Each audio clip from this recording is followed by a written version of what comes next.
আউযুবিল্লাহি মিনাশ শাইতানির রাজিম বিসমিল্লাহির রহমানির রহিম লা হাওলা ওয়ালা কুওয়াতা ইল্লা বিল্লাহিল আলিয়্যিল আযীম। আসসালামু আলাইকুম বন্ধুরা। এখন যে জায়গাটা দেখতে পাচ্ছেন এটা হচ্ছে হযরত সৈয়দ করম আলী শাহ রহমতুল্লাহ আলাইহ। আমি রাজশাহী থেকে হযরত শাহ মখদুম রূপসী রহমতুল্লাহ আলাইহের মাজার থেকে এইখানে পর্যন্ত মাইল মিটারে মেপে দেখতে পাচ্ছি যে প্রায় 25 কিলোমিটার, রাজশাহী থেকে প্রায় 25 কিলোমিটার ঢাকা মহাসড়কে এই মাজারটা। বলা হয়ে থাকে যে হযরত করম আলী শাহ রহমতুল্লাহ আলাইহির আরেক নাম বিড়ালদো বাবা, যিনি হচ্ছেন হযরত শাহ রহমতুল্লাহ আলাইহির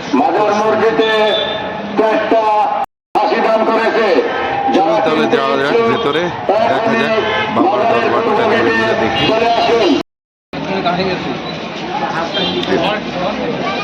দেখতে পাচ্ছেন এটা হচ্ছে অজুখানা, বাবার অজুখানা। আগে বাহির পোর্শনটা আপনাদেরকে দেখাই, তারপরে ভেতরেরটা আপনাদেরকে দেখাবো।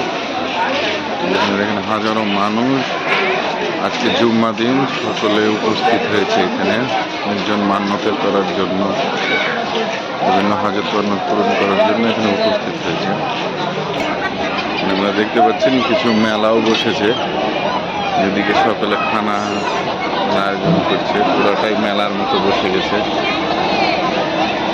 যেখানে আল্লাহর ওলিগণ অবস্থান করেন সে জায়গাটাই মানুষে পরিপূর্ণ হয়ে যায়। জুম্মা দিন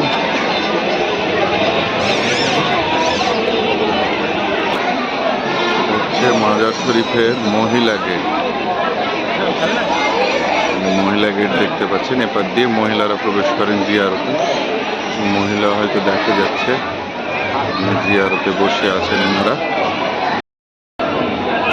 দেখতে পাচ্ছেন। এখন আমরা চলে যাচ্ছি মাজারে, মসজিদের ভেতর দিয়ে বাবার মূল রওজা।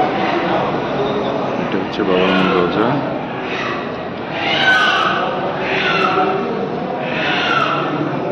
আসসালাতু ওয়াসসালামু আলাইকা ইয়া বাদশাহ করম আলী শাহ রহমতুল্লাহ আলাইহি রওজা। আসসালামু আলাইকা ইয়া বাদশাহ করম আলী শাহ ইয়া বিড়ালদো বাবা। আসসালাতু ওয়াসসালামু আলাইকা।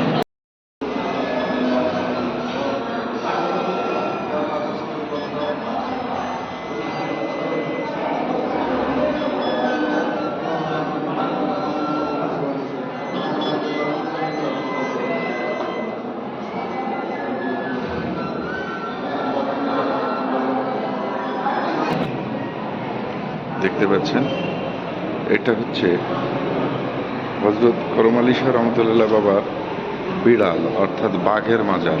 তো উনি এই বাঘের পিঠে করেই উনি ঘুরে বেড়াতেন। তাহলে আশ্চর্য দেখেন, ওনার এক আধ্যাত্মিক ক্ষমতা দেখেন যে উনি বাঘের পিঠে করে ঘুরে বেড়াতেন, যে বাঘকে সকলে ভয় করত। উনি বাঘকেও পোষ মানিয়ে নিয়েছিলেন। আল্লাহর ওলির কারামা পদে পদে ঘটে। তো দেখেন আপনারা, আর আশ্চর্য একটা ব্যাপার আপনাদেরকে দেখাই। এখানে হযরত করম আলী শাহ রহমতুল্লাহ বাবার রওজা এখানে, যেটা উত্তর দক্ষিণ হয়ে আছে। আর আমি দাঁড়িয়ে আছি ঠিক ওই যে ওইখানে দেখা যাচ্ছে আপনার, এই জায়গায় আপনারা দেখতে পাচ্ছেন যে মিনার, অর্থাৎ ওইদিকে পশ্চিম, এই দিকে হচ্ছে। তো এই মাজারটা, বাঘের এই মাজারটা আপনার প্রথমে উত্তর দক্ষিণ করে করা হয়েছিল। তো আল্লাহর অশেষ কারামতে করম আলী শাহ রহমতুল্লাহ আলাইহির বাঘ, সেও যোগ্য হয়ে গেছেন। সে মাজারটা যখনই তাকে দাফন করা হয় তখন এটা পশ্চিম পূর্ব দিকে হয়ে যায়। ওনাকে এর আগেও ঘোরানোর চেষ্টা করা হয়েছে, কিন্তু আবার ওটা পশ্চিম পূর্ব দিক হয়ে গেছে। তাহলে বোঝেন আপনারা, যতই চেষ্টা করুক ওনার কারামত। আবার আশ্চর্য একটা ব্যাপার যে ঠিক এই যে এখানে আপনারা দেখতে পাচ্ছেন, এবার দিয়ে এটা তো হাইওয়ে, পাশে হাইওয়ে। তো এই রাস্তাতে মানুষজনকে খুব খুব সাবধানে চলাফেরা করতে বলা হয়। যখনই বড় বড় গাড়ি যায়, সকল বাসে যখনই আমি বাসে ট্রাভেল করেছি দেখেছি, ফলো করেছি যে বাস ড্রাইভাররা খুব সাবধানতা অবলম্বন করে। এখানে এসে গাড়িটা স্লো করে আস্তে করে তারা পার হয়। জোরের সাথে গাড়ি চালিয়ে চলে যাওয়ার সাহস তারা পায় না। হ্যাঁ, তো এটা আরেকটা কারামাত করম আলী শাহ রহমতুল্লাহ আলাইহি বাবা। আদবের সহিত তার সামনে দিয়ে যেতে হবে, বেয়াদবি করলেই সাজা। তো ঠিক আছে বন্ধুরা, সালাম আলাইকুম। ভিডিওটা কেমন লাগলো অবশ্যই জানাবেন।